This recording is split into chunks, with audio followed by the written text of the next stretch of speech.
Right, now we all love attending weddings, don't we? We love to see what the bride's dress looks like, what color her bridesmaids are, whether there's beautiful flowers or a cake, and the party. They're such brilliant occasions, and we love attending them. Well, Jesus, his mother, and his disciples, who he'd only called 2 days earlier, were attending a wedding in Cana. When his mother came to him somewhere through the party and said, "Son, they've run out of wine." Now, weddings were important events. It was the celebration of the bride and groom starting their new life together, but it was also the union of two families. And it was very important that the food and all the drink was available to make the wedding banquet a success. So Jesus' response to his mum was rather interesting. He kind of says, "Well, Mom, I'm just a member of this party and I haven't got a special place here. And my time for ministry hasn't begun yet. So kind of what do you want me to do about it?" And she almost ignores him and she turns to the servants that were nearby and says, "Do whatever he tells you to do." And the next thing we read in the Bible is that Jesus said to the servants, "Go and take those stone water jars," they were called purification jars, "and fill them with water."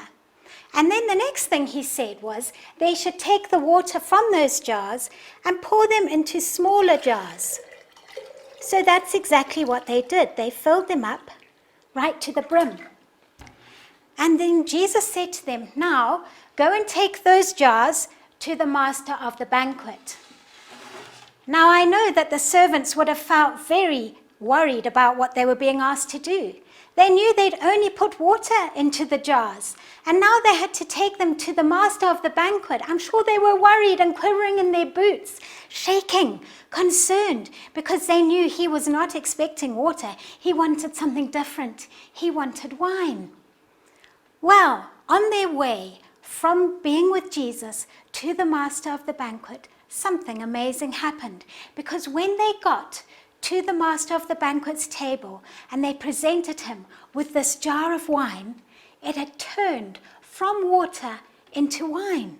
And he picked up the jar and he tasted it and he said, "My goodness, this is better than the wine that we started the wedding with.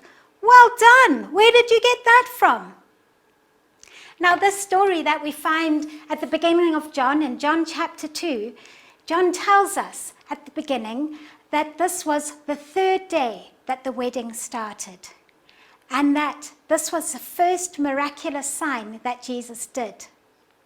Now, there are some amazing things that we can learn from this story that I absolutely love.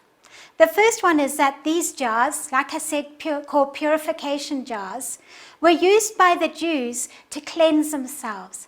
They would wash themselves with the water over and over to get themselves clean, to make themselves pure so that they could present themselves to God pure.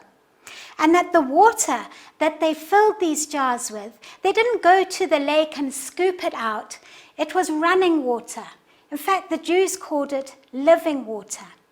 Now, we know that when Jesus was at the Last Supper with his disciples, he took the wine and he said to his disciples, "This is a symbol of my blood that I am shedding for you and for the whole world, to make the whole world pure and presentable to my Father." And he took this opportunity, even though he'd said to his mother that his time for ministry had not started yet. He took this opportunity and chose this time to perform a miracle that was a sign of his great mission on earth, the whole reason he had come. In fact, Jesus said to the woman at the well, the Samaritan woman, "I am living water, and if you drink of me, you will never thirst." He was referring to his blood that was going to be shed, and that when people believed in him and they understood what he'd done on the cross and shedding his blood, that they would live for eternity with him. Amazing things in this story. John says that his disciples saw this miracle and they put their faith in him. I also love what we read about the servants. Now, they really didn't know what was happening. They didn't understand any of it. They just knew that they put water in the jar and then they poured it out. I'm sure they were worried and anxious. I'm sure they were very nervous going to this master, and they didn't get it. But what I love is that they chose to listen to Jesus. They did what Mary said. They listened to him and they obeyed him. They did what he said. And because they did that, they became participants in something huge, something much bigger and greater than themselves. They would never have been able to perform a miracle like that. They could never turn water into wine. But they became part of this amazing story, this amazing wedding that was spoken about, I'm sure, for years and years and years. And then the other thing that we can see, or really the main point of this, is that this miracle really showed that Jesus' mission was to come and save and rescue all humanity. There was going to come a time when every human would know that no matter what they did, no matter how often we cleaned ourselves, no matter how hard we tried, no matter what religious rituals we go through, nothing will make us presentable to the Father who is holy. And so Jesus used this opportunity to perform a miracle that really sort of spoke out the rest of his time on earth for us to understand. Now it's Mother's Day today, so big shout out to all the mums out there in River of Life.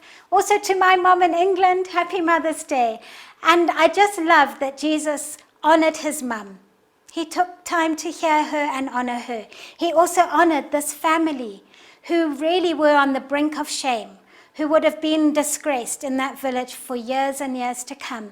And that's the Jesus we serve. He is mighty, he is incredible, he can change something from nothing into something else. And he loves us. He is caring for the individual. He cares about how we feel. He didn't want shame to come on that family. And it's such an awesome privilege to serve him. And it's an invitation to be part of what he's doing. Even if, like the servants, we don't always understand what he's asking us to do. We don't get it, or we're nervous, or we're out of our comfort zone. If we step out and do what he asks us to do, we become part of an incredible story that he is doing. So guys, there's not lots of crafts, but I've put some ideas on the family group. Dads, I hope you'll get involved this time. There's some things that the kids can do for their moms. One idea is go and make some coupons, guys, 5, 10 coupons to give to your mom that she can redeem. So some can be easy. You can put, I'll give you a cuddle, I'll give you a hug. But I want some of them to be chores, things you don't like doing, but you know will really bless your mom.